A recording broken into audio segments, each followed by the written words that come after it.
کون ہے جو مجھ سے یہ باتیں سیکھے اور ان پر عمل کرے یا ان کو سکھائے جو اس پر عمل کرے.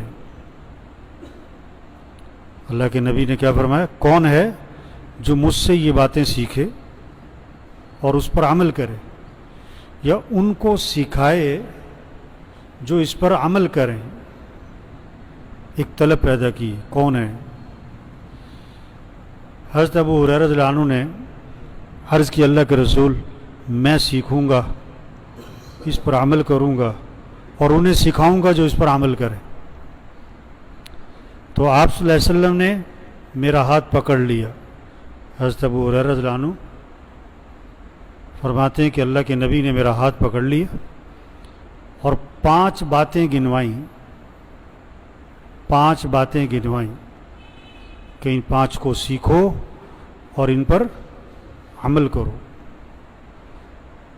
پہلی بات فرمائی، اتق المحارم تکن عبد الناس، حرام چیزوں سے بچ جاؤ،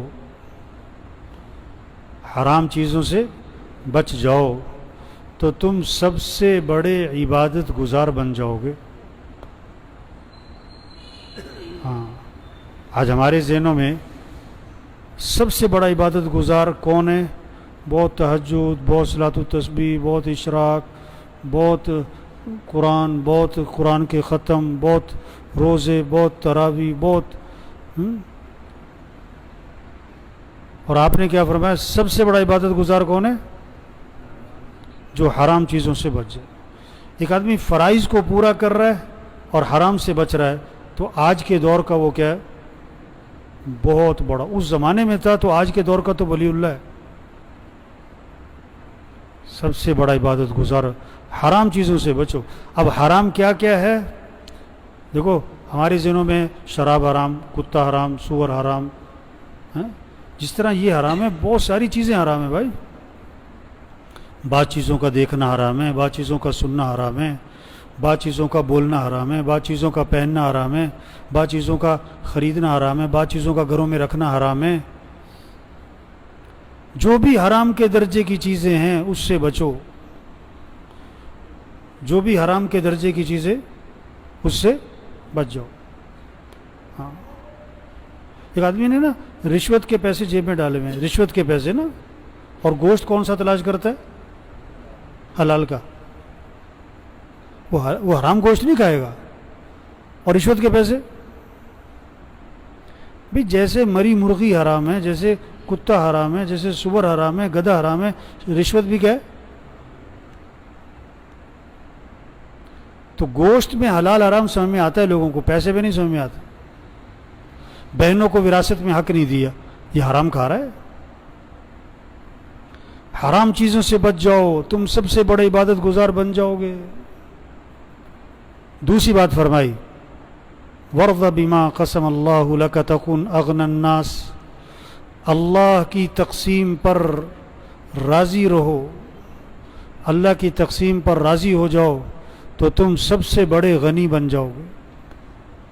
اللہ کی تقسیم پر بھی، اللہ کی تقسیم ہے، نہ کسی کو گورا بنائے کسی کو کالا بنائے، کسی کا قد لمبا ہے کسی کا قد چھوٹا ہے، کسی کی ناک بڑی ہے کسی کی چھوٹی ہے، کسی کی لمبی ہے، کسی کو اللہ نے بہت خوبصورت بنایا، کسی کو بہت سادہ شکل بنایا، کسی کو مالدار بنایا کسی کو غریب بنایا، کوئی جھونپڑے والے کے گھر پیدا ہو گیا، کوئی مال والے کے گھر پیدا ہو گیا، کوئی ساری زندگی سائیکل پہ رہتا ہے، کوئی ساری زندگی گاڑی سے نہیں اترتا ہے، کوئی جہاز سے نہیں اترتا ہے. یہ تو اللہ کی تقسیم ہے. کوئی روز ہسپتال اور ڈاکٹر، اور کوئی ماشاءاللہ کوئی کبھی ہسپتال جاتے ہی نہیں. کسی کا روز ہی بچہ بیمار، کوئی بیوی. اللہ کی تقسیم ہے. اب کسی کا بچہ معذور ہے، اب اس میں آدمی کیا کر سکتے؟ یہ اللہ کی طرف سے. اللہ کی تقسیم پر راضی رہو. کوئی ایک دن میں لاکھ روپے کما لیتا ہے، کوئی پورے سال بھی نہیں کما پاتا ہے.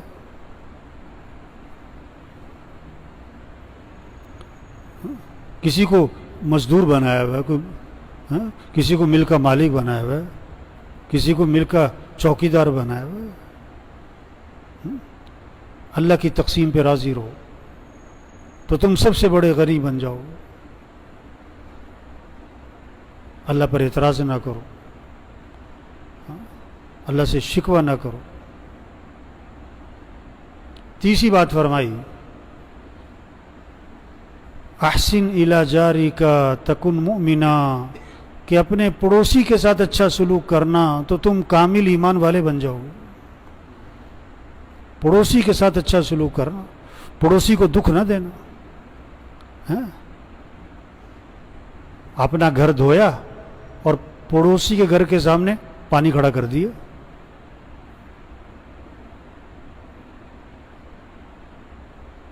اپنے گھر کی صفائی کی اور کوڑا کہاں ڈال دیا؟ پڑوسی کے گھر کے سامنے کوڑا ڈال دیا. نہیں نہیں نہیں، پڑوسی کو دکھ نہ دینا. رات کے 2 بجے آئے واپس اور جناب گاڑی ہے، موٹر سائیکل ہے، اس کا ہارن پہ ہارن دے رہا ہے. اس کے گھر والے تو اٹھے نہیں، سارے پڑوسی اٹھ کے بیٹھ گئے. پڑوسی کو دکھ نہ دینا. آپ صلی اللہ علیہ وسلم نے فرمایا کہ جبریل علیہ السلام بار بار پڑوسی کے بارے میں آ کے نصیحت کرتے رہے، اس کے حقوق بیان کرتے رہے. مجھے یہ اندیشہ ہوا کہ شاید وراثت میں بھی اس کا حق رکھ دیا جائے گا. پڑوسی کے ساتھ اچھا سلوک کرنا تو تم کامل ایمان والے بن جاؤ. چوتھی بات فرمائی کہ اپنے بھائی کے لیے وہی پسند کرنا جو اپنے لیے پسند کرتے ہو تو تم کامل مسلمان بن جاؤ گے. ہاں، اپنے بھائی کے لیے آپ نہیں چاہتے کہ آپ کے گاڑی کے سامنے کوئی گاڑی لگا کے چلا جائے. آپ بھی کسی گاڑی کے سامنے گاڑی مت لگاؤ. آپ نہیں چاہتے کہ آپ جا رہے ہو گاڑی میں، پیچھے سے کوئی ہارن پہ ہارن ماری جائے. آپ بھی نہ کسی کو ہارن پہ ہارن مارو. آپ نہیں چاہتے کہ آپ کو کوئی برے نام سے پکارے. آپ بھی کسی کو برے نام سے نہ پکارو. آپ نہیں چاہتے آپ کو کوئی گالی دے. آپ بھی کسی کو گالی مت دو. جو اپنے لیے پسند کرتے ہو وہی اپنے بھائی کے لیے پسند کرو تو تم کیا بن جاؤ گے؟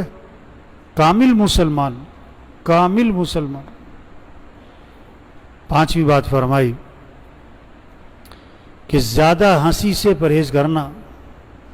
ولا تکثر الضحک فإن کثرۃ الضحک تمیت القلوب، کہ زیادہ ہنسی سے آدمی کا دل مردہ ہو جاتا ہے. زیادہ ہنسی سے بچنا، کیونکہ زیادہ ہنسنے سے دل کیا ہو جاتا ہے؟ مردہ ہو جاتا ہے. اور وہ کہہ کے لگ رہے ہیں، ہنسی مذاق کی مجلسیں ہر وقت لگی ہوئی ہیں، تو دل مردہ ہو جاتا ہے. اور جب دل مردہ ہو جاتا ہے پھر نیکی کا شوق نہیں رہتا، اعمال کا شوق نہیں رہتا. اور جب دل مردہ ہو جاتا ہے تو اچھائی اور برائی کی تمیز ختم ہو جاتی ہے. تو یہ 5 نصیحتیں آپ صلی اللہ علیہ وسلم نے حضرت ابو ہریرہ رضی اللہ عنہ کو فرمائیں کہ ان کو سیکھو اور ان پر کیا کرو؟ عمل کرو. اور انہیں سکھاؤ جو اس پر عمل کرے. تو سب نیت کرو بھی ان 5 پر عمل کرنا ہے انشاءاللہ، اور انہیں سکھانا ہے جو اس پر. آپ نے یہ حدیث سنی، آپ دوسروں کو جا کے سنو. اللہ کے نبی نے کیسے شوق پیدا کیا کہ کون ہے جو سیکھے گا میرے سے، اور پھر ہاتھ پکڑ کے سکھایا. ہاتھ پکڑ کے محبت کی وجہ سے، شفقت کی وجہ سے، تعلق کی وجہ سے 5 چیزیں سکھائیں. پھر اللہ سب کو عمل کی توفیق نصیب.